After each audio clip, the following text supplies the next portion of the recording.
Податокот од УЈП дека околу 90.000 работници се уште не ја зеле априлската плата за стопанствениците алармантен и доказ дека фирмите се во сериозни проблеми и со многу нарушена ликвидност. Велат дека не може ништо друго да се очекува со оглед на глобалната криза и покачениот минималец. Поради сите случувања и неизвестноста со војниот конфликт, драстично им пораснале трошоците, а работењето на фирмите е отежнато. Предупредуваат дека следи период во кој компаниите тешко ќе можат да ги задржат вработените. Само во преработувачката индустрија за 3 месеци затворени 400 компании во Македонија, додека лани за цела година се затворени 600. Што значи оваа година доваѓаат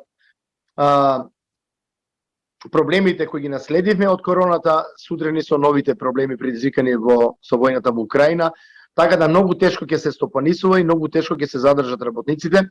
Секое изгубено работно место е многу голем проблем во Македонија. Затоа што насекаде во свет се отвараат и затвараат компании едновремено, значи голем број од нив, над 70%, ги затвараат после во првите 3 години од работењето, но кај нас е проблем што малку се отвараат нови компании. Од Сдруженијето Гласен текстилец пак тврдат дека случувањата и покачениот минималец не се причина за неисплата на платите. Овој проблем се провлекува со години и мора да се реши. Системот за исплата на плати со години не функционира и не се почитува законскиот рок за нивна исплата. Тоа не е дека покачената минимална плата го прави тоа. Ова е проблем кој се случува со години. На крајот, по неисплаќање на платите по неколку месеци, како што имаме случај, само работникот останува оштетен и може да ги бара во судска постапка, но не секогаш ефикасна ако фирмата е блокирана и се затвора.